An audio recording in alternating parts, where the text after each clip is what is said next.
All right. So we're going to go ahead and get started. So I'd like to welcome everyone. This is the Native Bail Reform Initiative, a tribal state collaboration.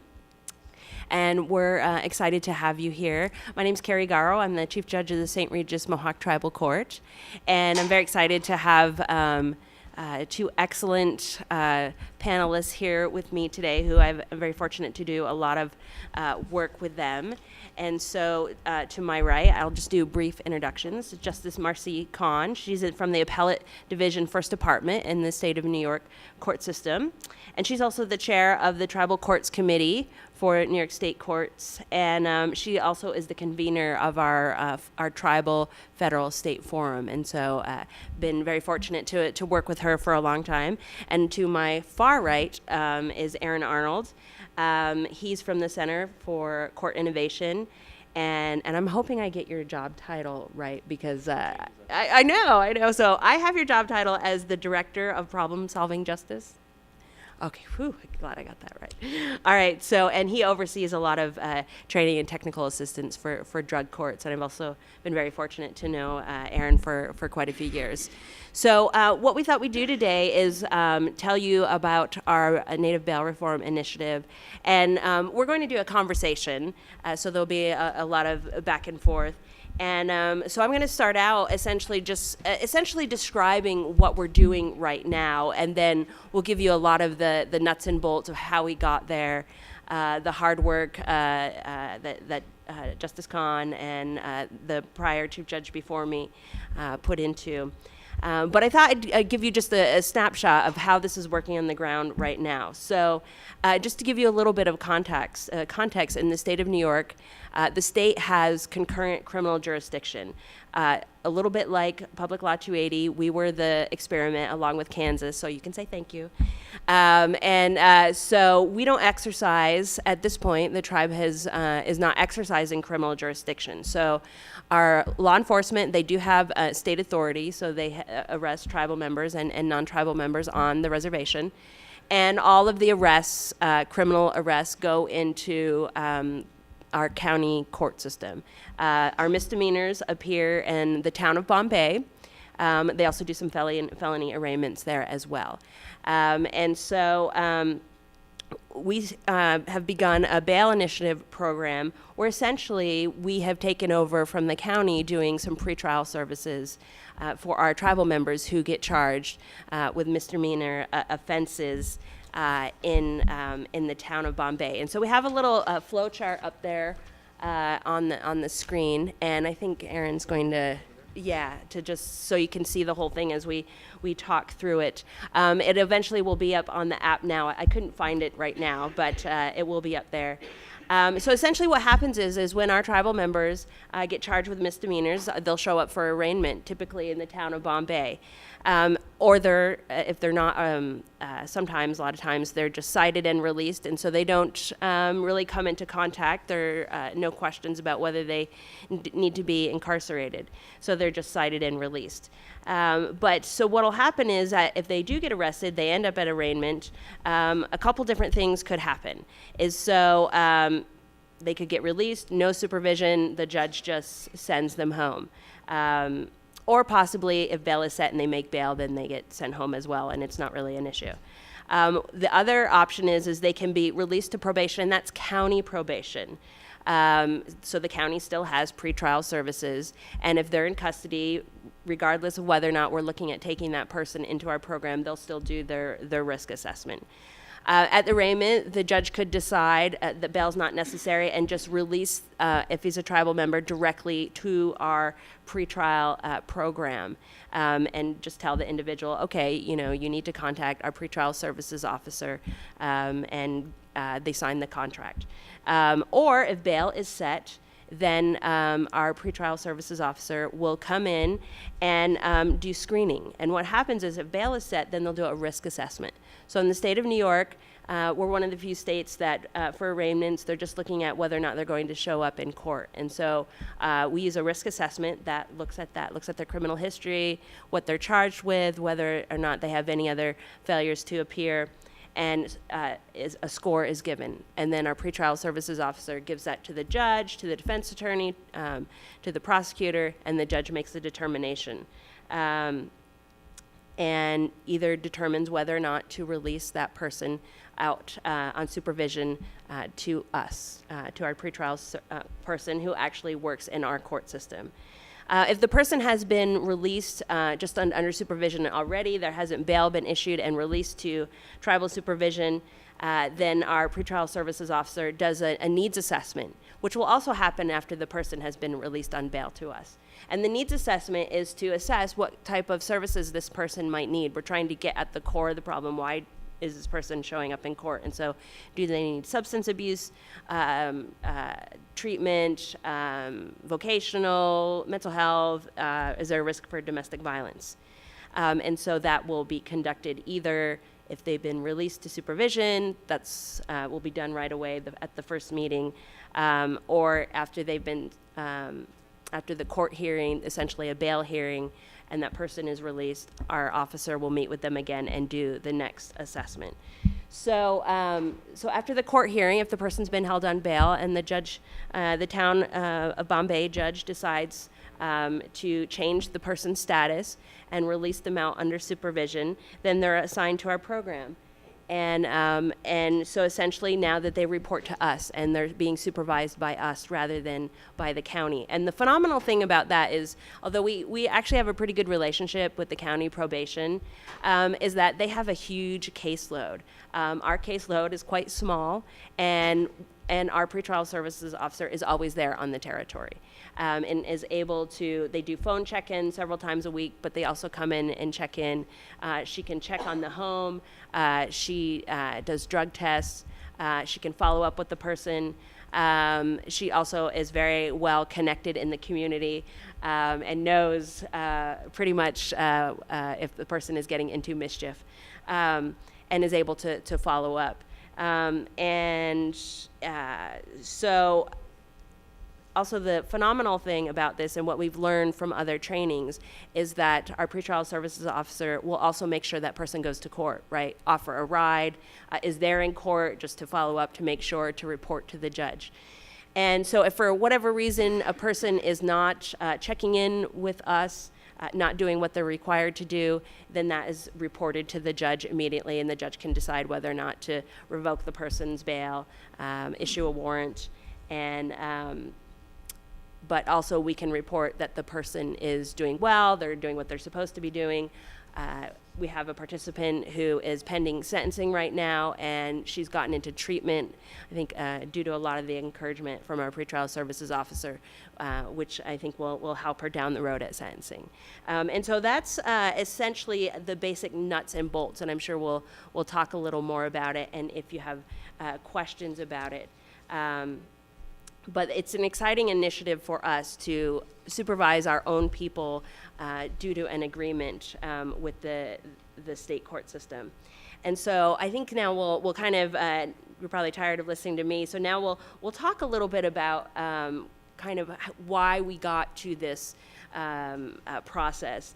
And I think Aaron's going to help us a little bit because he works across the country, and talk a little bit about how pretrial services and the state tribal collaboration, how what we're doing fits into the big picture that you see nationally. Great. Take this off for a second. Hi, everybody.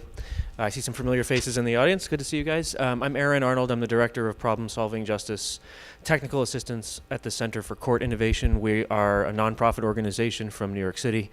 And we work all over the country with state courts, with tribal courts. We do some work internationally to basically promote all kinds of criminal justice reform.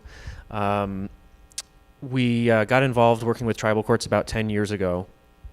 And for the first number of years, I was the director of our tribal justice work, which we call our Tribal Justice Exchange. And the reason why we call it the Tribal Justice Exchange is because our goal was to promote a two-way dialogue where folks who have had a lot of experience working in state courts and learning about new ideas that work in state courts can go and share that information with tribes and hopefully help tribes that are interested kind of adapt those lessons for their own community's needs, and by the same token do the reverse, which is to learn from tribes about traditional and contemporary approaches to justice that state courts can benefit from. And the reason I give you that background is because over the last 10 years, what I've been doing, and my colleague Precious Benali here in the second row, and the rest of our team, we've spent the last 10 years traveling around the country to literally over 100 tribal communities, doing all kinds of different projects. And we're able to, one of the things that allows us to do is to kind of see kind of what the needs are around the country and what innovative things people are doing. And the nice thing about this project, in my mind, is that it's an outgrowth of state tribal collaboration work that other tribes have started in the last 10 or 15 years. Some of you may be familiar with the Leech Lake Cass County Drug Court, which was in my understanding is probably the first major state tribal collaboration where a state drug court and a tribal healing to wellness court combined forces. The judges from the state court and the tribe agreed to sit together to hear cases. They heard cases involving both tribal and non-tribal members, and that solved a major problem in their community about making sure that both tribal and non-tribal participants had access to services, that they were getting culturally appropriate services, and that the two systems were working really well together.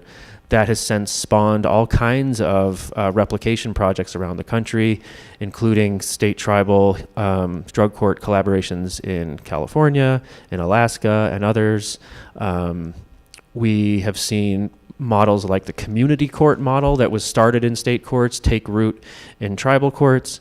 We've seen peacemaking and restorative justice approaches that started in tribal courts be experimented with in state courts. But one thing that has not been done before now is this kind of project where a tribe comes to the state through the structure of the state court forum that Judge Kahn can talk about, and identifies a specific problem related to pre-trial incarceration of Native American members.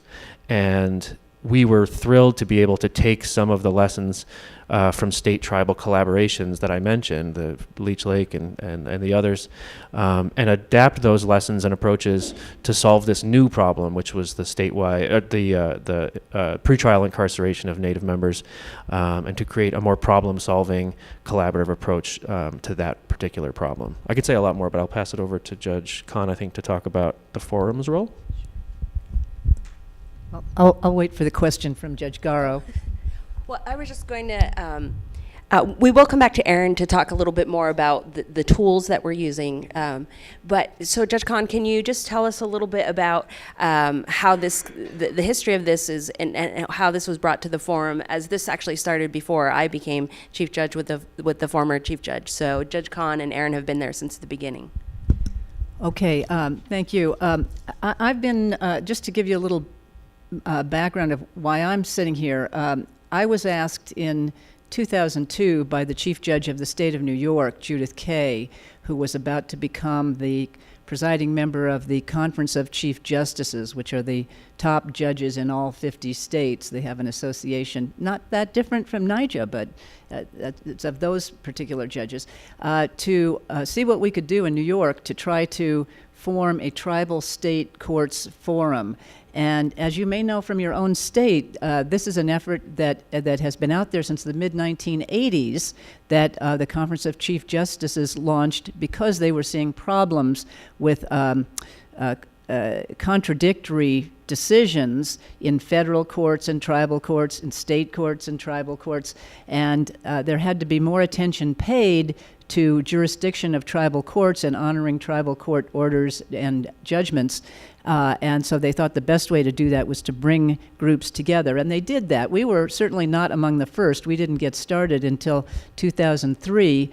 But we have been working since that time on a regular basis without interruption and doing, I think, some novel projects like the one you're about to hear about that really aren't being done anywhere else in the country. And So I've been privileged to be the convener of the group since that time. Judge Garrow is our native co-facilitator, and my colleague on the state court bench, Judge Mark Montour, is the state court coordinator. He wasn't able to be here this week.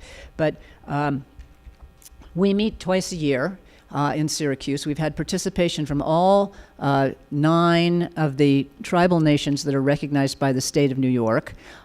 We meet at the federal courthouse in Syracuse, and we have a satellite meeting out on eastern Long Island for the tribal nations that are out there, and the Eastern District U.S. Attorney's Office that participates with us. We're one of the 2 tribal forums in the country that has the federal government participating, and they've been our partners. The courts of the Second Circuit resident in New York have been our partners since the beginning. And we meet twice a year to discuss an agenda that's driven by what the tribal nations want, and I think we've accomplished a number of things. This situation was brought to our attention by the then Chief Judge of the St. Regis Mohawk Tribal Court, P.J. Hearn, who pointed out the problems, which Judge Garrow can address in more detail than I, but the problems that were arising based upon the arrests that were taking place of Native individuals on reservation territory and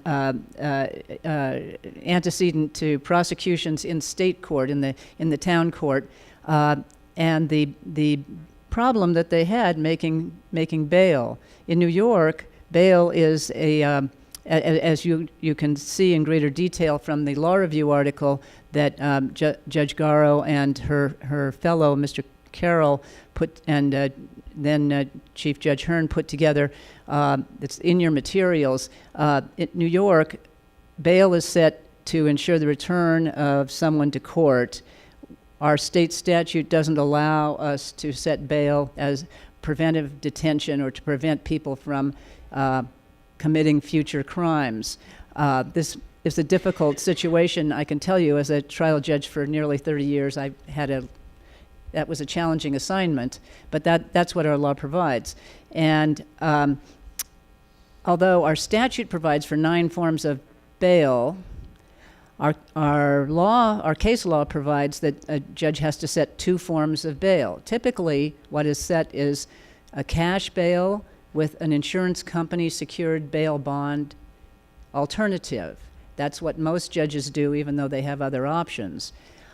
That's very difficult, as I know you know from around the country. The movement against mass incarceration shows, and indigent people have great difficulty making bail. But Native indigent people have even more trouble doing that because their real property cannot be used as collateral to secure an insurance company bail bond. It's not alienable. And so bail bond companies won't write insurance company bail bonds for Native defendants. So they only really can put up the cash. So they're worse off than most other indigent people who get arrested. So when this problem was brought to our attention by Judge Hearn, I put together a little subcommittee consisting of him, me, and 2 Native attorneys, one of who was a tribal nation chief, Chief Harry Wallace, and we got together and talked about what we might do. And we looked at existing pretrial supervised release programs that were ongoing in New York City, where I was sitting as a trial judge, that were very successful and really were getting people back to court at the same rate as those people who'd been released on their own recognizance. And they'd been studied. One of them had been operated by Center for Court Innovation, Aaron's organization, and they were having very good results. Our chief judge also was very keen on bail reform at the time. And so we gathered data on those programs, and we then went to our criminal justice agency of the state of New York that keeps all of our data and asked them where Native people were most often arrested and taken to state court for prosecution. And it's a big data set, but we found that the town of Bombay was one of the places that had the highest percentage of Native defendants coming before it. 80% roughly of the people arrested there were Natives. And so that was one of the locations that we thought might be good. There were others as well. We looked at in the western part of the state in the Seneca Nation territory. But we went and met with the chief administrative judge of our state and talked about doing something that would further our state chief judge's goal of bail reform with special attention to the problems of Natives. And we settled on using the town of Bombay and trying to work with the St. Regis Mohawk Tribal Court.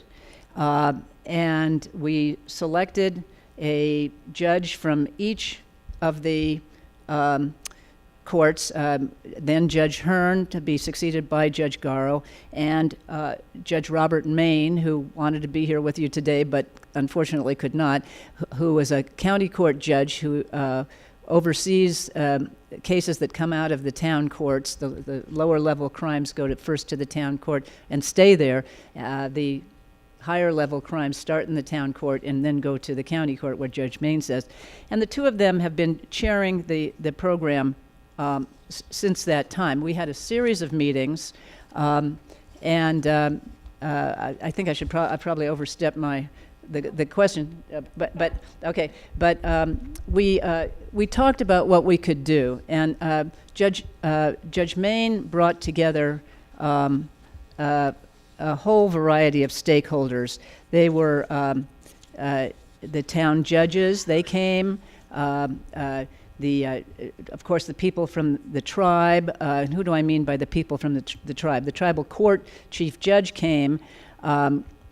We had a very successful collaboration with the St. Regis Mohawk Tribal Court in setting up their Healing to Wellness Court and as a dual jurisdiction drug diversion court out of the town of Bombay. That's another reason we selected Bombay. And our chief judge thought Bombay, he had many courts around the state. We've got, I don't know, over 1,000 town courts around the state of New York we could have gone to.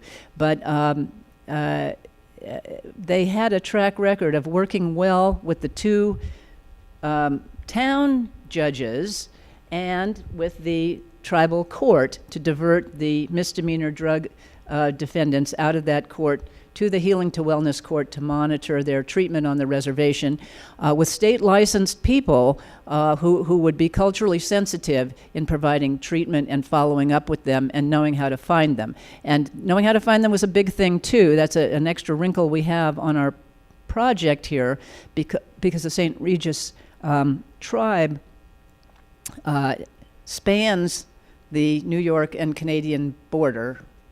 So people who live on the reservation might be in Canada and not in the U.S. So that's an extra wrinkle to how we do things here. But I'll leave it to Judge Garrow to talk more about that if that seems to be what we're wanting to talk about here. But we brought the small working group together. We talked about trying to get legislation passed for this. That was one goal. But we decided that our success in the drug diversion court was an important lesson for us to see that we know from the Cass County Leech Lake experience, from Judge Smith and Judge Wawasek, that if you do things less formally, sometimes you can do more. And they were completely informal. We'd be, taken out and shot if we did that in New York. But it seemed like a better course of action for us.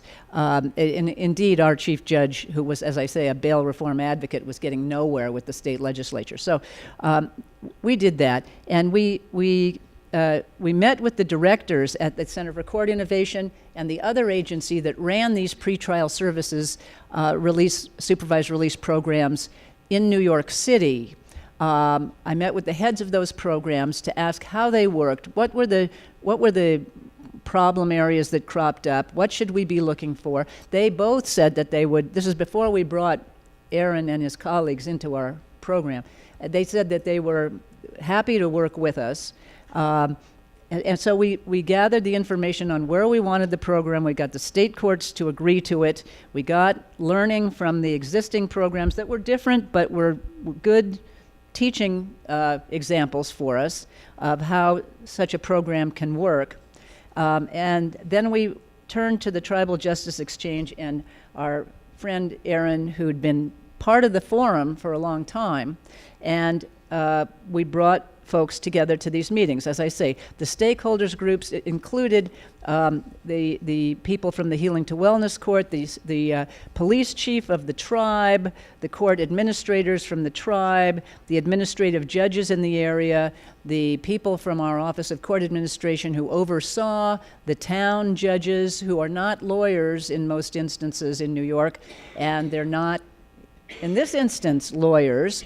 But they do have resources provided to them by the state, and they're under some degree of supervision by them and by the county court judge who was there. We brought Aaron's people in, and we brought the district attorney to the table. We brought the public defender. We brought the probation department. In other words, thanks to Judge Main, we brought everybody involved, and it grew from that small group of Chief Judge Hearn, Marguerite Smith, the Shinnecock attorney, Chief Wallace, the Unkachog attorney-in-chief, and me, into a group of about 24. And we met a couple of times, and you'll see this in the PowerPoint that Judge Garrow has prepared and included in your materials, to talk about how this might work, what would they want to see happen in order for it to work. The important thing was to bring everybody who would be affected into the planning process as early on as we could, so that we could get everybody on board and supporting the program, and it worked very well. So that's how we selected the people to be stakeholders, and we only really had 2 big meetings before we went and launched. Along the way, we did take it to the Tribal Forum, the Tribal Federal State Court and Indian Nation Justice Forum in New York, and presented it to them even before we got the 24 stakeholders together, and said, what do you think? Would this be a way to address the problem that Judge Hearn mentioned? And basically, the response we got was, why aren't you doing it in our community? We want that too. So, and people are clamoring, but we have to first have a track record in our pilot area before we go on to the second area. But that's how we launched. Thank you, Judge Kahn. And just wanted to comment on the importance of collaboration and building relationships. So, no surprise, like many nations, we have not always had a good relationship with our counties surrounding us and the state. And so it's been a very long process of building relationships, and we still disagree. There's still lots of issues out there, but it's been a long process built through the forum and with our Healing to Wellness Court, building on some relationships that were built in the past. Our former chief judge had worked as an assistant district attorney. Our tribal police had a long-standing relationship with the district attorney and also the judges, and so we were able really to build on that. And I think we're very fortunate and have worked to continue to collaborate through this successful project, and really tried to. One of the things that we heard as we were getting ready to move forward with this project is, this is really, we want to replicate to a certain extent what we were doing in our Healing to Wellness Court, to the extent that, they wanted our coordinator, who is just so phenomenal, to be the person. She was going to be supervising these people, but it was just too much. And so we needed funding to bring on a new person. But we were very, very conscious of maintaining that good relationship and making sure whoever we brought on was able to continue those relationships, and understanding that there are sometimes that there are going to be problems, but that we sit and talk about them. And Judge Kahn mentioned about how our group grew, but I don't think we could have foreseen the first person, our first participant, also turned out had a family court case, and we were like, oh my gosh, we kind of forgot like our tribal DSA DSS. And so we quickly brought them into the fold and educated them. And they were surprised and thought, well, this can be really helpful to some of their parents who might get arrested on something. A mom might get arrested and, but if she goes to jail, then her kids are going to get placed. And so perhaps this can really help them with some of their families. So since I think we've got to the place where maybe we should talk about how we got funded, because the challenge is we needed a person to supervise, to take over these people who either were in bail or being held on bail, weren't being supervised by anyone except the county jail, or perhaps some individuals who may be being supervised by the county pretrial services. So then we had to pursue funding. And so former Chief Judge Hearn, he focused on seeking a CTAS grant, which is the Comprehensive Tribal Assistance Solicitation, and put together that grant application. And unfortunately, the first round we were denied, which is common. It's a very competitive grant and has gotten more and more competitive every year. And so for that year, even though at this point, I think, which is pretty much when I came on board, we were ready to go, we just needed funding so we could have a pretrial services person. And then, of course, all the money that person needs, from everything from a cell phone to funding to go to training. And so I'm going to ask Judge Kahn to talk a little bit. She spent a lot of time seeking funding throughout the state. Yes, and I would say that this was the hardest part of the project, finding the money for it. We looked first at, we discussed first who should be the grant seeker. Maybe this wasn't first what we discussed. We got fabulous technical assistance advice from Center for Court Innovation, and ultimately Aaron walked us through this, and we ultimately decided that it would be better to have the tribe look for funding rather than the state court system look for it, although we did have the state court system's grant people involved initially to try to look for places for funding. Our district attorney, a fellow by the name of Cyrus Vance, has received national attention because he has criminal defendants forfeit so much money that he sits on top of a pile of millions of dollars, and he funds projects even outside of New York State. And so we tried to get money from him, but that didn't work out. And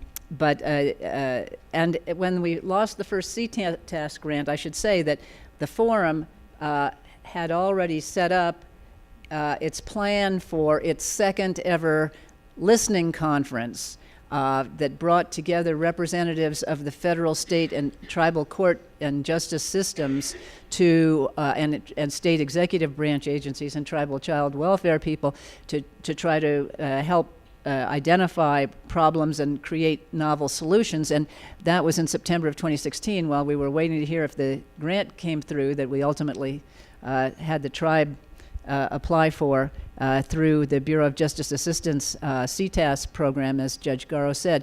And we invited the head of the Bureau of Justice Assistance to be our keynote speaker. These are little tips along the way, okay? But just as we were underway with the conference, the tribe heard that they were denied the grant. So a very high-level person from our Office of Court Administration who does all the policy and planning for all sorts of problem-solving courts, and I sat down with our keynote speaker and said, what happened? Why is this worthy project not going anywhere? And she wasn't really able to talk with us, but lo and behold, the very next year, the tribe got the grant in full. So just keep working on it and think of, any way you can do it. We explored strategic options, like I say, from the experience of the Center for Court Innovation, and we had the highest level of our state court system administrators work with us on how to get the funding. They went with us to try to get the money from the district attorney, and they were essential. We were partners the whole way. When we were asked, we didn't tell the tribe to do this. The tribe wanted to do this. We decided to be partners and collaborate, and as they asked us for certain help in certain areas, then we stepped up when requested. For example, the tribal court in filing its first CTAS application, which I think comes from the tribe, not from the tribal court. Am I right? Right, it comes from the tribe. Right. So as much as the court wanted it, they had to convince the 3 chiefs and their tribal council that this was something that they wanted too. And so they asked us, the chief judge asked Aaron from Center for Court Innovation and me to write detailed letters to the tribal council explaining why, respectfully, we think it would be a positive thing for the tribal nation to get this. And we did that. But we had, the state courts had offered the help of our own grant writers, but the tribe is, as you may know, is so good at getting grants that they don't need help from the state in doing that. They do a very good job themselves. One thing I wanted to say about one of the things I stressed in my letter to the tribal council to try to persuade them to get on board, because they were uncertain. They didn't want their sovereignty diminished in any way. Of course, we can understand that, and we had to explain that the tribal police would still have full discretion to exercise their law enforcement functions, and they would make arrests as and when they thought it was appropriate to do so, as they always had been. And indeed, the town justices would make their bail decisions as and when they thought they should. It would be up to them ultimately. No one was forcing any program on anybody. But one thing that I thought was important to stress, again, it brought to our attention from both Chief Judge Hearn and Chief Judge Garrow, is that without this program, natives who were charged, who had bail set in their cases, could not make the bail, would sit at the county jail until their cases could go to trial. That could be many months. And in order to get out, very often they would accept a plea bargain to a more favorable charge, which would carry a sentence of the time they had already served, so there would be no more jail. They could get out of jail tomorrow if they just pleaded guilty today. And if you can appreciate this, that's very enticing, and a lot of people, were inclined to do that. But of course, if they did that, they would then have a criminal record in the state of New York, and that comes with them. And most of the good job prospects that they had on the reservation were either government jobs or government-funded jobs, or otherwise jobs that involved a criminal background check before the person could be hired. So if they took that plea to get out of jail, it was not a get out of jail free card. They were paying by diminishing their whole future in terms of the job prospects that would be open to them. So we thought this was something to stress as well. So I'm going to turn it back over to Judge Garrow. Thank you. Just to follow up on what Judge Kahn was talking about, so a lot of our community members, end up in town court, which only holds court once a week, which I think is common in rural areas. The public defender's conflicts panel has a very high caseload, and so they're misdemeanors. The court that deals with that, they're just handling misdemeanors. So these cases tend to drag on for quite a while. So an individual could be sitting in jail for quite a while a plea was being worked out, or whether or not they were going to go to trial. And so it was a huge impact in our community. And one of the other concerns that Judge Hearn found when he was doing some research on this was that the commercial bail bond people who are in our area would not work with tribal members. They perhaps feared that they wouldn't pay the money back, or because of the border, there's always, and this was always a concern, because the judges would see this, always a concern that our tribal members just would simply go on the other side of the territory, which happens to be a foreign country, and so it's very difficult to then, get them to come back, and so the commercial bail bonds weren't even an option for many of our community members. So they couldn't put up their lands. So really, if your only option was cash, or you'd sit in jail and possibly, as Judge Kahn was talking about, take a plea. And so that was the huge concern that was brought to the forum. And from my perspective, having done healing to wellness for so long, is that, we see the town judges see a lot of these people over and over and over. And so I want to address, by supervising them early on, and using a needs assessment, okay, that's great, we got you to come to court, but we ideally want you to never have to come back to court again. And so that was really the goal that I wanted to address as well. And so I think I'll ask Aaron to talk a little bit about the risk assessment tool and needs assessment, and why that's important, and how he's seen that work with others. So yeah, this is one of the major roles that the Center for Court Innovation played in the project. Was once we got past these folks were the ones who identified what the problem is and brought all of these diverse people to the table to get their backing to get a solution and get the funding. Our role was really to help them work out the nuts and bolts about how is this program going to work on the ground. And the first thing we had to figure out is, when Native American defendants are getting involved in the state court system, particularly in the town of Bombay, we needed to, number one, identify them as Native American defendants, and then figure out a system for determining whether they would be eligible to go to this program under the tribe's supervision. The first question, in some ways, was the easier one. The town justices and the staff from the tribe pretty much said, look, we more or less are going to know who's coming through the court system is Native American. We can also ask them, but we have a pretty good idea about who's Native and who's not. The harder question to answer was, how are we going to help the judges decide when one of these Native American defendants is appropriate to send to the program? And that's where the concept of the risk assessment comes in. Some of you may know this already, so forgive me if I'm telling you stuff you know, but the idea of a risk assessment is this. Let's pretend that Judge Garrow gets arrested for, I don't want to get too nasty, but all right. So Judge Garrow gets arrested for something minor, right? Trespassing, okay?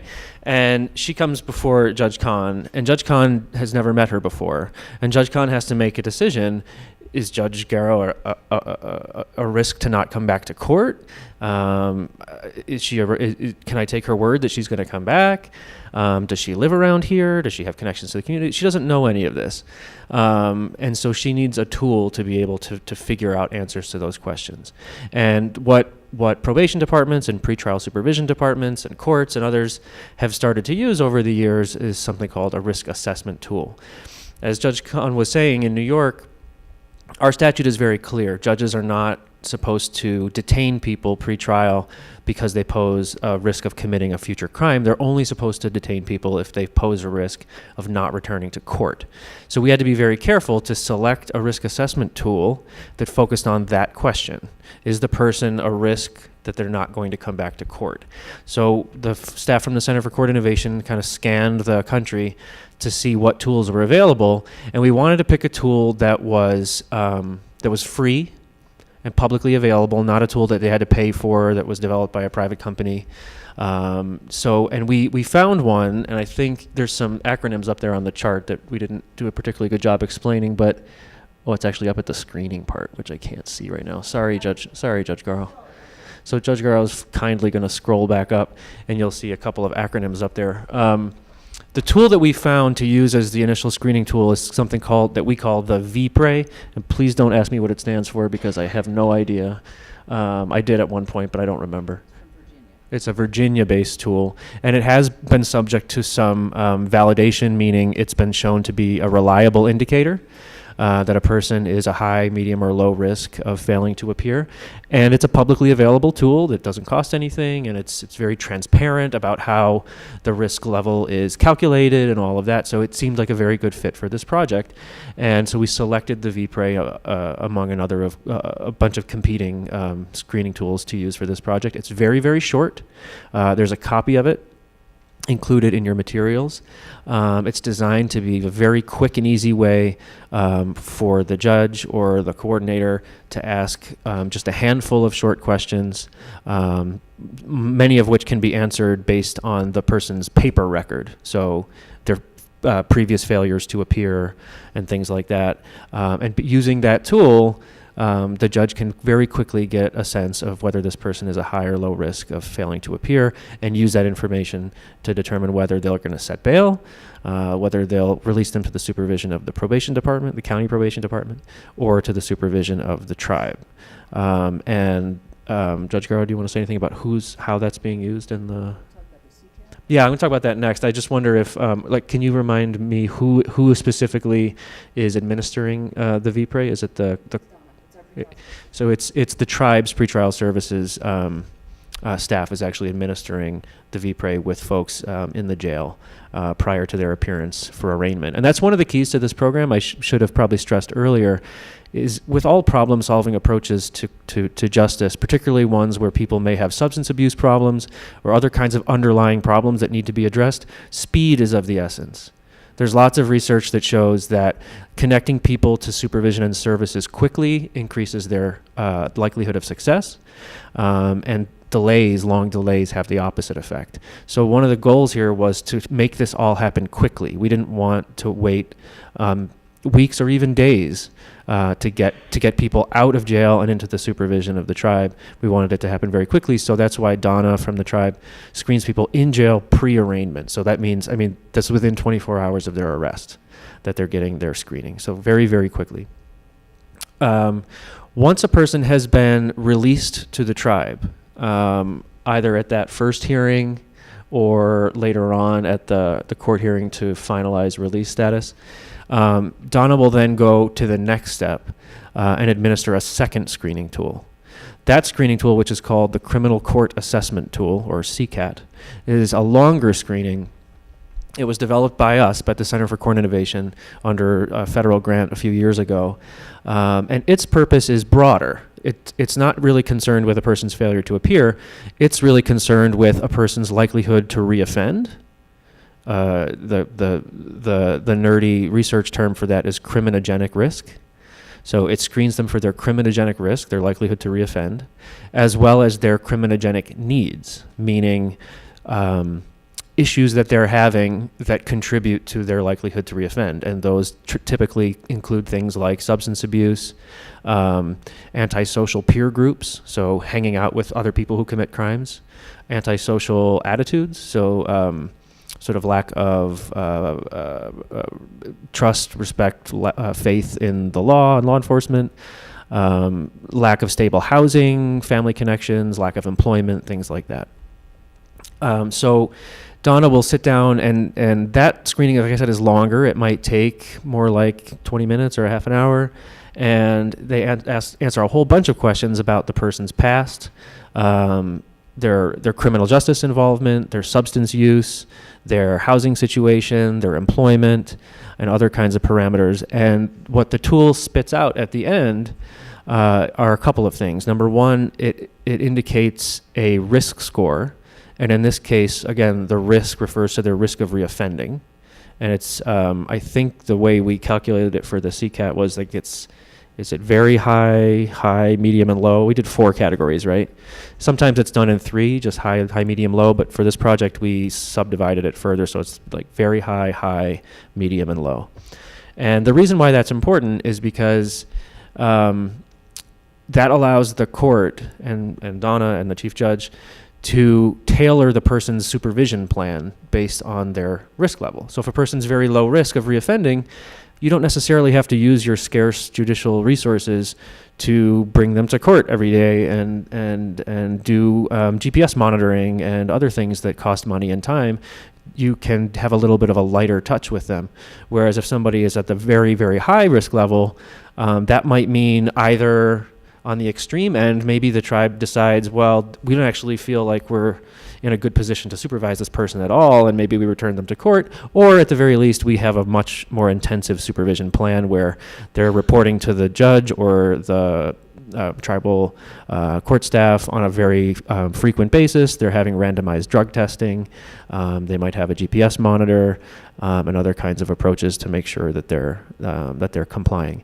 So that's the first thing the CCAT does, is it gives a risk score, which the tribe can then use to tailor the supervision plan. The other thing that the CCAT tool does is it provides what we call a need profile.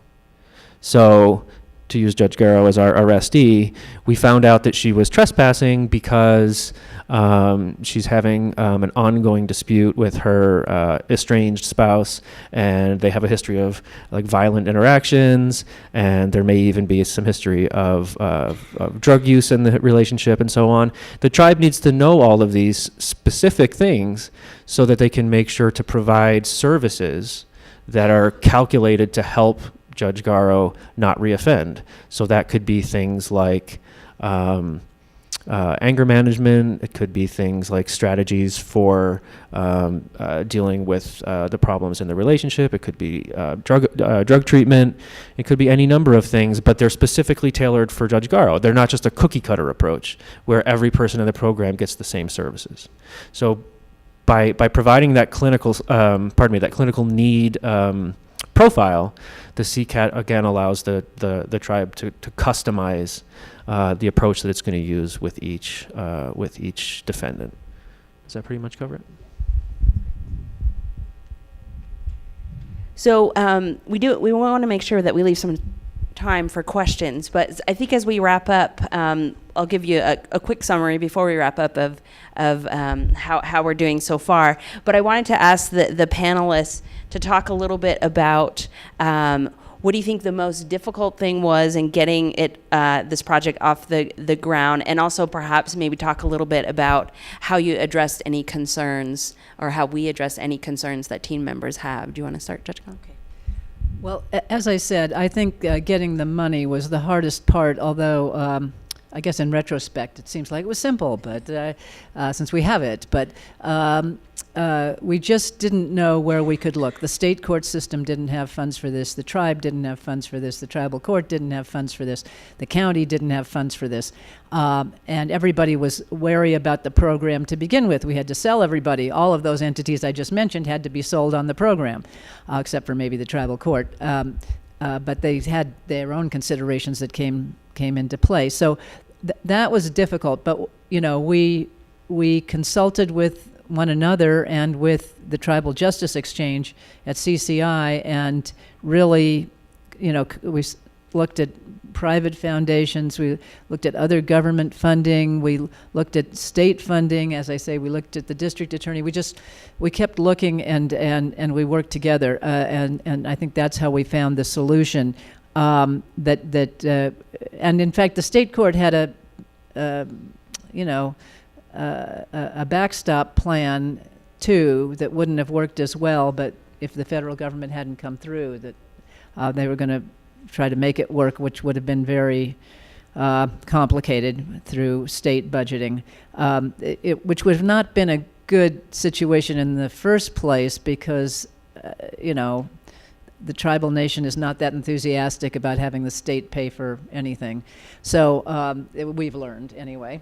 So, these were the kinds of considerations that we had to think about. And, another issue was that we forgot some of the stakeholders initially. And as Judge Garrow said, we had to bring the tribal DSS along late in the game.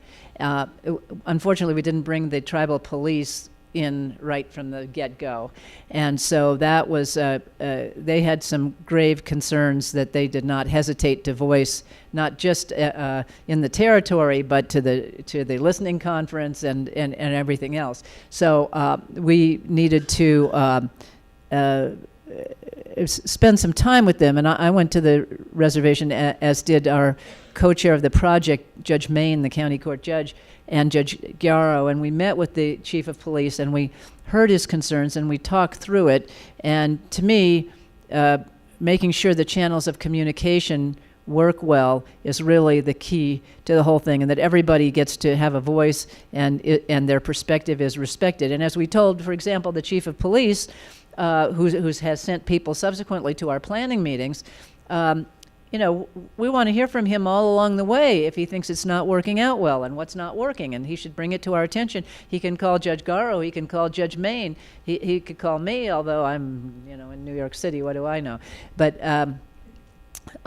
you know, just to make sure everybody feels heard and that their perspective is included as we decide how we need to operate this project. So for me, the biggest challenge in the project was, I think, the number of players involved. So one thing I want to point out, and I'll ask Judge Kahn to plug her ears for a minute, is that the New York State court system is like, it's really nutty. Like there's way too many layers. There's way too many layers of courts, and it's highly, highly bureaucratic.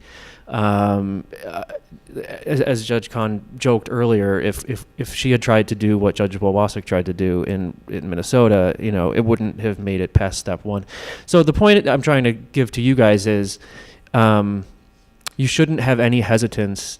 If you're if you're thinking at all, this is great, congratulations guys, but this isn't going to work where I'm from, I'd like to push back against that and say, if it can work in New York where it worked, it can work just about anywhere. And I think the reasons why we were able to overcome the crazy bureaucratic structure and the sheer number of people involved, different players involved, is that we had really strong conveners. That's a term that we use a lot in our field, conveners. And what I mean by that is individuals who have the energy and the skills and the willingness to bring people together and get the process started, because sometimes just getting the ball moving is the hardest part. And we were lucky in our project to have a number of really terrific conveners. Two of them are sitting here, but others include Judge Main, who was mentioned earlier, as a county court judge up in northern New York where the project sits. Judge Hearn, the former chief judge of the tribe before Judge Garrow. And they were tireless in making sure that every time we had a conversation about this project, that it wasn't done in a kind of a sloppy ad hoc way where we just kind of decided to sit down and talk. It was very thoughtfully done, where they would make sure that everybody who was affected by the project was at the table, that it was very clear, this is the problem we're trying to solve. We've done our homework. We know how many Native offenders are arrested in Franklin County and in the town of Bombay. We know how many of those individuals are being held pre-trial. We know how long they're being held pre-trial. We know what effects that's having on themselves and their families and their job retention. We agree that it's a problem that needs resolution. We talk about how to resolve it. And we, in a very methodical, inclusive way, go through this project in a way that it makes it hard for people to say no. You know what I mean? Because a lot of people have the inclination to say no because it's new, because it's unfamiliar, because it's hard. And the conveners in this case made it really easy for people to say yes by going through a very thoughtful process and just being really energetic and not giving up throughout the process. And it did take at least 2 years from conception to launch. And so it takes some stick-to-itiveness, but having those people who are willing to do the work is, I think, what makes the difference. I would just say we were very lucky too that we could just go down the street and get Center for Court Innovation. You know, they knew us because they're sort of like distant relatives to the New York State court system, and no, but they were in our backyard, and they've been just terrific. So I just want to echo what was said about the point of communication and bringing people on board. You know, a lot of time was spent, and is still spent, meeting with tribal council and letting them know how the project's going. I did that just recently, so they could understand, you know, where we were on the project. whenever there is a question or concern, assuring our partners we're here, we want to hear your concerns. We've gotten together in the big group at least twice this year. We also had an opportunity because there were some questions where Judge Main said, "Hey, I'll just come out," and he came out and invited our town of Bombay judges, and it was just a small group where we were able to sit down with our pretrial services officer and talk out some of the issues and wrinkles as we were going. So just to before we open up to questions, just to let you know where we are today, we started officially in July, taking participants, and so we now have 4 people who are under our supervision at the tribal court while their cases are pending in the town of Bombay. 1 person has pled and is awaiting sentencing, as is in residential treatment. So far, everyone's doing really well. And we're, I think, screened at least 3 of them, or in the process of screening them for Healing to Wellness Court. Not surprisingly, and I thought this would happen, we're seeing obviously substance abuse being an issue as to why a lot of these people are coming into court. And so I've been very excited to see this get off the ground and to watch it grow and flourish, and to hear the reports that yes, these people are coming into court and making their court appearances, and we're addressing some of the needs that the needs assessment has identified. So I think with that, I'll open up if people have questions. Like this. Oh.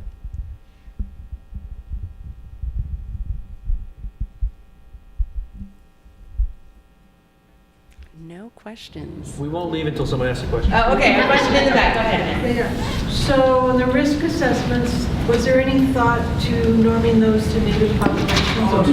I know that's a good question. Are they normed? Yeah. How did we forget that? Right, yeah, oh my God, I can't believe I forgot that. Yes, thank you for asking that question. So the answer is yes. There is currently no existing risk need tool that has been normed for native populations, or at least not one that's widely available and in use. And I have to shout out to my colleague Precious Spinelli here. This is a problem that she and a couple of our other colleagues recognized a few years ago and have been tirelessly approaching the federal government about and asking for funding to develop such a tool. So I'm happy to report, and steal Precious's thunder, sorry Precious, that thanks to Precious's efforts, we've received 2 grants this year, one from the National Institute of Justice, which is the big federal agency that funds justice-related research, and another one from the Bureau of Justice Assistance, which does kind of more practical, practitioner-based projects. And both of those grant streams are going to help us do, in essence, the short story is they're going to help us to develop the first nationally available risk need tool that's aimed at tribal communities. Now, obviously, to get just a touch deeper into the risk need concept, if you really want to have the best possible risk need tool for your project, it should be normed for your specific population. So there's no such thing as a risk need tool that's good for natives, because what's good for, Navajo might not be good for Kenaitze in Alaska. You know what I mean? So the tool that we eventually develop is not going to be the one size fits all, end all, be all for Indian country, but it will at least be better than the tools that are available now that have been normed for non-native populations, and it will give tribes a jumping off point that they could use that culturally relevant tool and then norm it for their own tribe so that they have something that they can use. So is there something that you can use today? No, but we're hoping that within, it'll take a little while. It'll take a couple of years, but we think within the next 2 years, we'll have the first version of a culturally relevant tool to offer to this project and to all of you. And I should say that part of what we hope to do in the Native Bail Reform Initiative is to track our data to help inform the development of the Native Risk Assessment Instrument. That was part of what we said when we applied for the grant to CTAS, and part of what we're trying to do. And so we spent a lot of time talking with Aaron and other people who are working with us at CCI, talking about, after we've used this tool for a little while, are there certain things that we can look at altering the instrument, or, giving some feedback into the tool that they're developing now. So hopefully soon. Other questions? Do pretrial officers report compliance reports to the courts? Yes. So that is a really good question. So what'll happen is, thank you. So the question is does the pretrial services person, do they report compliance to the court? And so yes. So I'm not the judge who, although I typically know whether. Because I do find out whether or not these people are doing what they're supposed to be doing. Their case is not pending in tribal court. So their case is pending in the town court. And so our pretrial services officer goes to court every Tuesday and will report on any of the individuals who happen to have their case on calendar.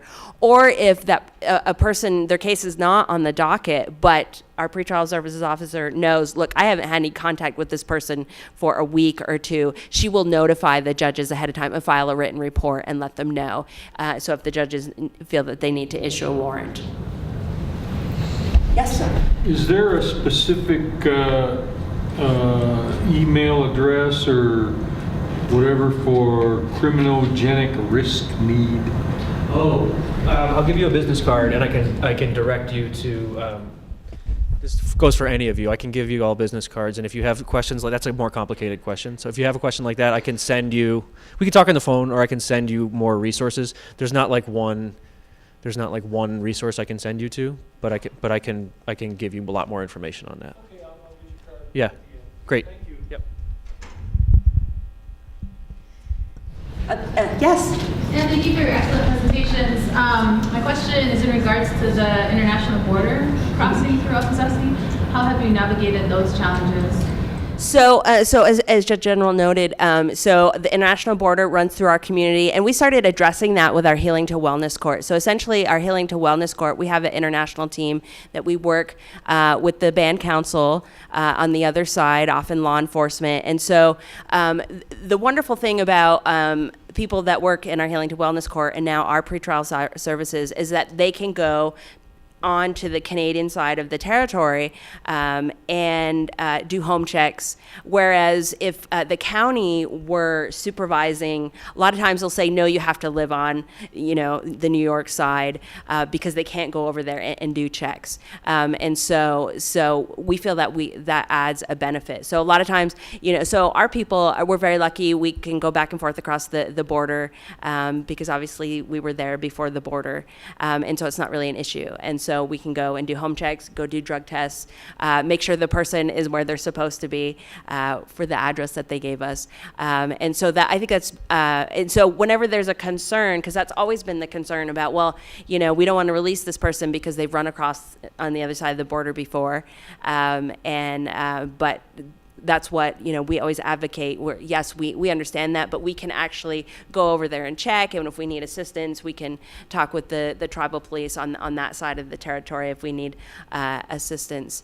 And so far, it's worked really well. And in our Healing to Wellness Court, often our participants, although they might be in our Healing to Wellness Court because they have a misdemeanor charge or they're on probation in the county, they often will have cases pending in Canada. And so our team is able to work with them and say, okay, let's get both sides of the border cleaned up. And so, if you need to serve time, then let's do that and let's everybody know that you're serving time and you don't just, disappear for a couple weeks because you're in the jail in Ontario. And so that hasn't come up yet with any of our pretrial pretrial services participants, but I'm sure it will because that's just the nature of our community. You tend to have cases on both sides of the border. Judge Whitener.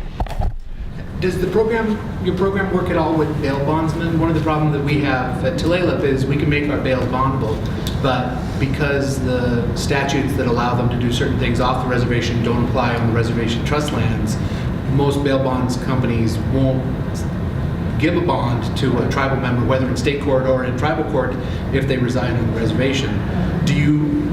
Does any of your pretrial services or other folks work with bail bondsmen to try to facilitate the arrest? We have not done that. Our initial contact, I think Judge Hearn, talked to some of the local ones in the community, and they were just, discovered that they were not willing to work with our people. And so we have not reached out to them at all, but focused on allowing us to supervise these people as opposed to bail. I should say one other thing that we learned early on as the program got launched this year was that there were permutations that we hadn't contemplated that arose. And one was where someone who was taken into the program was already serving a probationary sentence on another case. And they ordinarily would have gone to the pretrial probation program, which we don't have in New York City. We don't have that. Up in Franklin County, they do it. But we made a decision policy-wise that if they were going to be violated by committing a third crime, they were going to be violated on their probation for the first crime, we were going to, the tribal pretrial services department was not going to handle that. That's going to go back to probation. And if probation wants them to go to jail, they're going to go to jail. If probation's going to give them intensive services, they'll go to the probation's intensive services. Right, Judge Garrow? Yeah, and we've talked about possibly, changing that down in the future, but obviously probation would be at the table. And we just, at this point, we also didn't want it be confusing for the participant. That, wait, now I have to report to two people, and, Tuesdays I've got to report to Franklin County, and Wednesdays I've got to go to tribal court. And so we just didn't feel that was good for the participant. It was a bit redundant. And, if they were already on probation and they weren't able to keep out of trouble, then we're not sure that we're the correct program for them right now. So that's correct. That if they're on probation, then they stay under supervision with county probation in whatever form county probation sees appropriate, and of course the court. Other questions?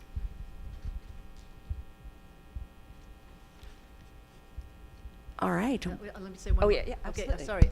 I believe it's the case that we do allow Native people who are not enrolled members of the St. Regis Mohawk tribe to participate in this program. Yeah, so we haven't had any yet, but we've done that with our Healing to Wellness Court. We have natives from other territories, living on our territory, and so we're happy to work with them. Obviously, if and I think perhaps something that I overlooked is, typically the person, because they're essentially being referred to another sovereign, they consent to working with our program because we have two different sovereign governments working together. So as long as they're willing to work with us, we have a lot of citizens from other nations living on our territory because of work or family or relatives. So yes, we will take any natives that want to be enrolled in the program. All right. Well, thank you very much for coming, and enjoy your lunch.